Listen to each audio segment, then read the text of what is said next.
Alright guys, guess what time it is, huh? Quit looking at your watch, ass Jen. It's time for another special game review, game preview, Bunduru.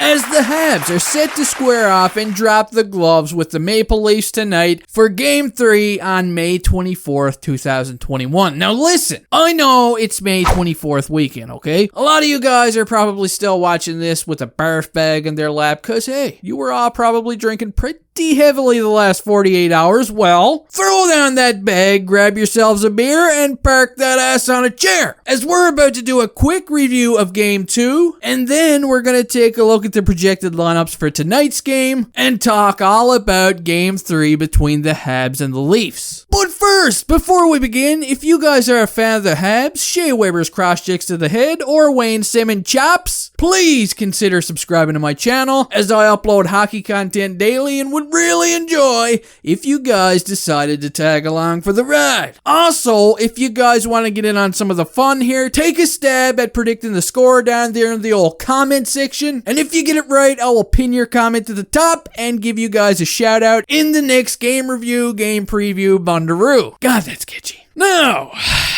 that game, Saturday night, was, a little difficult to watch, okay? Especially from a Habs fan perspective. That wasn't a very good time at all. I felt like the Habs didn't come out of the gate with the same energy that they had during Game 1. Now, they still did manage to score the first goal of the game, compliments of Jesperi Kotkaniemi, but hey, things got a little sour afterwards. Yeah. I'm talking last year's milk sour. As Jason Spezza jumps off the bench and takes advantage of a tired Habs unit that's been hemmed in their zone, pretty much he steals the puck from Wayne Simmons and scores the Leafs' first goal of the game. Then the second period comes along, and that period sucked ass as well. Austin Matthews capitalized first from a juicy rebound, then we see Rasmus Sandin score on the power play, and yeah, you know the rest. The Habs spent the entire second period in the box, and you know what? They didn't play good at all. There's no excuses here. The Leafs just plain outworked the Habs. They did a good job. It sickens me, but hey, it's the truth. Then on to the third period, William Nylander shows up to the party and scores a goal, because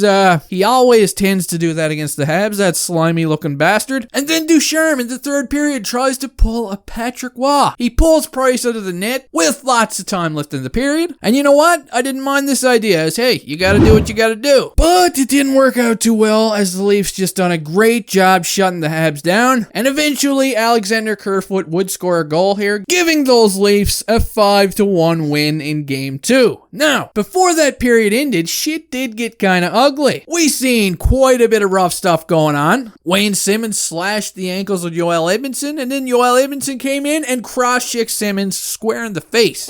Oh yeah, shit got real. Now, I'm not sure if that rough stuff is gonna, carry over to tonight's game, but I'm not really opposed to it, as hey, I like that kind of hockey. As long as, the Habs can stay out of the box for an entire period this time. Jeez. This third game is gonna be huge. The Leafs are gonna be trying to get control of the series, as they're definitely the more dominant team here, and the Habs, they're gonna try their best to just scare the shit out of the Leafs and try and give the fan base some more of that upset they've been dreading. So, let's take a look at the lineups for tonight's game, and we'll start things off by having a little peekaboo at the Habs projected lineup. And whoa! Now you may be asking yourself, what the hell you're even looking at right now? Are these confirmed? Well, no. Not yet. These are actually the lines that I created for tonight's game, because you know what? Like I said before, Ducharme, the guy tends to change his lines more than he changes his underwear, so expect a blended lineup tonight. It's definitely not going to be the same as we saw during Game 2, so let's take a look at what I want to see. The first line, I've got Phil Danault centering Thomas Tatar, who's been absolutely useless, and Brendan Gallagher. And I kept this trio together, as I figured, hey, if anybody on this team is capable of making Phil Danault and Thomas Tatar good hockey players again, it's Brendan Gallagher. Line number 2, I've got Nick Suzuki centering Tyler Toffoli and Josh Anderson. I think that line would be just a beauty. The third line, I've got Jesperi Kotkaniemi centering Paul Barn and Cole Caufield. Kotkaniemi's been pretty decent on his face-offs of late. I think Caufield would be a great winger for him. And Paul Barn, that guy is faster than me trying to get to a toilet when I gotta take take a shit. Yeah, he can really move. And if anybody turns over the puck, maybe he can go get it. He can be the golden retriever of that line. Moving on down to the fourth line, I've got Eric Stahl, but believe me, if Jake Evans is ready, kick his ass out of the lineup and get Jake Evans in. Centering Arturi Lehkonen and Corey Perry. Now, the only guy that's missing here from the regular lineup is, give me a drum roll,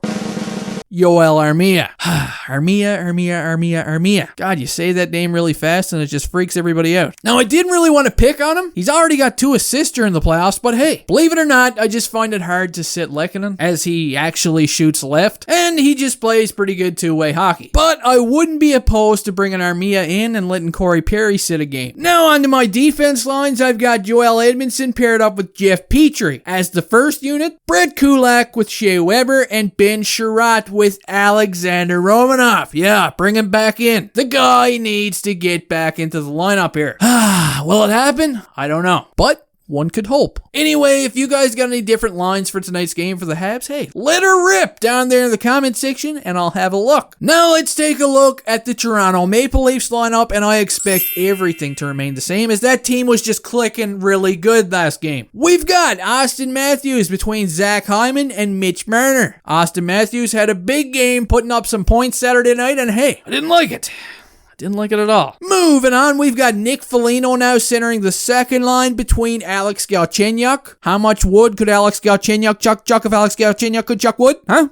And Free Willy Nylander. The third line, we've got Alexander Kerfoot centering Nick and Ilya Mikheyev. And the fourth line is the oldest balls line, also known as the Leafs Dementia line. We've got Jason Spezza centering Jumbo Joe Thornton and Wayne Bring the Pain Simmons. Now taking a look at their defense pairings, we've got Morgan Rielly paired up with TJ Brody, Jake Muzzin, and Justin Hall. And holy shit, is Justin Hall like the most improved player on this roster this season? Jeez, that was a slick little shot pass last game. Then we've got Rasmus Sandin, who could be the next Bobby Orr apparently, paired up with Bogle the Clown. He's more like the clown from It though, because he's a bit crazy. Anyway guys, that does it for this game review, game preview Bunduru. Woohoo! I hope you all enjoyed. Don't forget to predict the score on the way out of here, and I'll see you next time.